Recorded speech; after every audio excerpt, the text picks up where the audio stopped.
Brian, if I took you and I dropped you on the North Pole in your suit right now, and it's like 50 degrees below zero, the universe is sucking energy out of your body, and we call that freezing to death.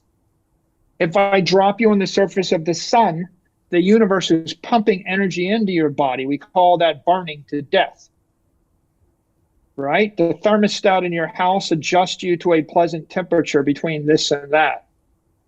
What I'm describing with Bitcoin is the ability to radiate energy, to suck energy, to draw energy, to build walls of energy, right? To construct structures of energy, to tear down the walls, to build up the walls, to leap over the wall. There's a price to pay to climb a mountain.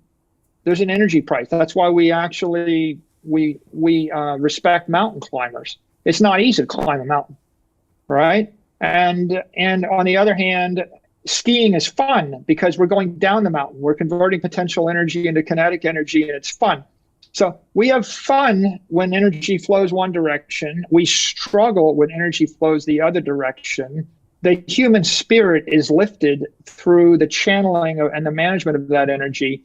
Cyberspace is missing that. It's missing the challenge of climbing a mountain. It's missing the joy of sliding down it. And that's because you can't transfer something that's conservative, a conservative asset, from point A to point B without a trusted intermediary.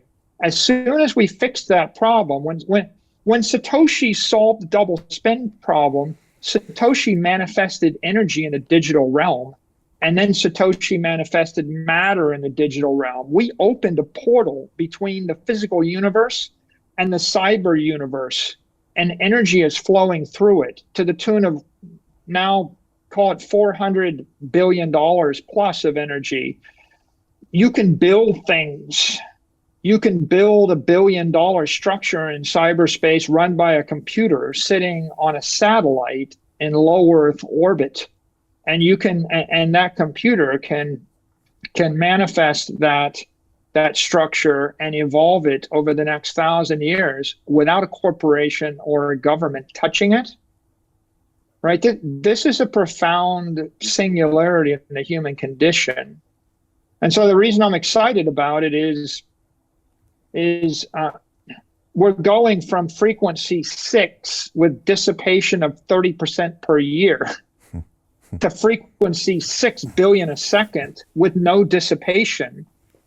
You know, we've gone from, schlepping around, walking across the continent like the hunter-gatherers we were 500,000 years ago, to orbit, where we're in orbit circling the Earth 25,000 miles an hour. And maybe we can get out of orbit. We have reached escape velocity. People don't quite realize it yet, but the civilization is based on its materials.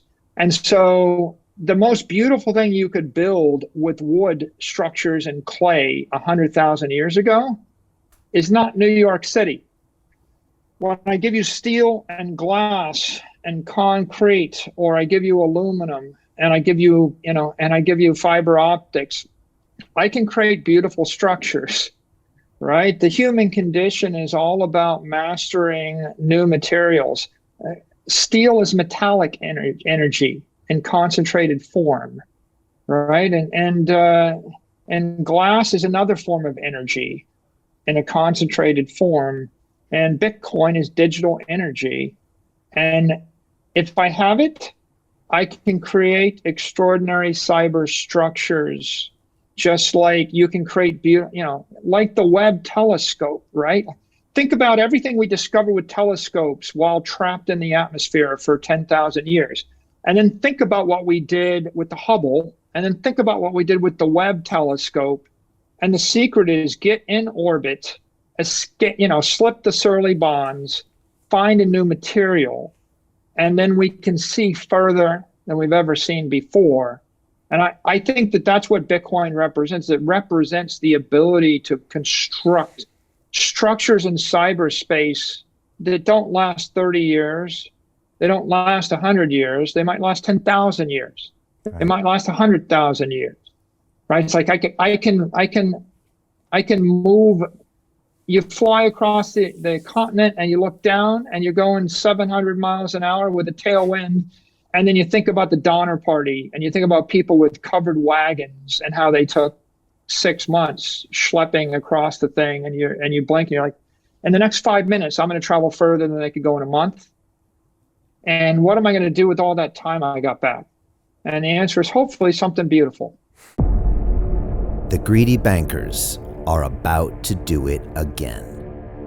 In 2008, they crashed our financial system and nearly bankrupted the entire global economy. Then they received trillions of dollars in government bailouts.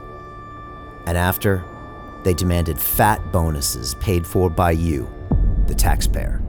It turns out the banks haven't just been screwing the American taxpayers, they're also screwing over their investors. Turns out the banking industry is the worst place you could put your money, despite enormous taxpayer bailouts. Now the bankers are back to take away your financial freedom. They lie and tell you that cryptocurrency isn't safe. They try to make it illegal for you to choose how to invest your hard-earned money. They lie and say cryptocurrency is used by money launderers and criminals. But look at the record. It's the banks themselves that launder hundreds of billions of dollars every year to the biggest criminal operations in the world.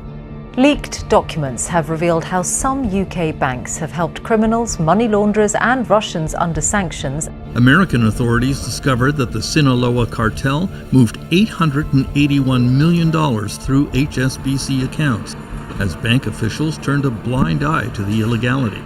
The bankers lie and say cryptocurrency is not a real investment. Meanwhile, the smartest CEOs in the world are buying billions and billions of it. The truth is that banks lie about cryptocurrency because it makes them scared. The banks take $9 trillion per year of your hard-earned money, and they are worried that they will finally be exposed. They're scared because crypto means they can no longer control your money, which means they can no longer control you. They are scared because you might actually understand your money and intelligently decide what to do with it. Now is the time for us to come together, fight back, and take control. It's time to educate ourselves, our families, and our communities.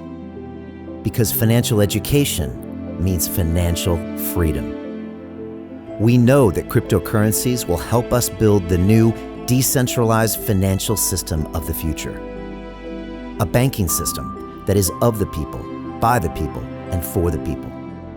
A banking system where access to finance is a fundamental human right.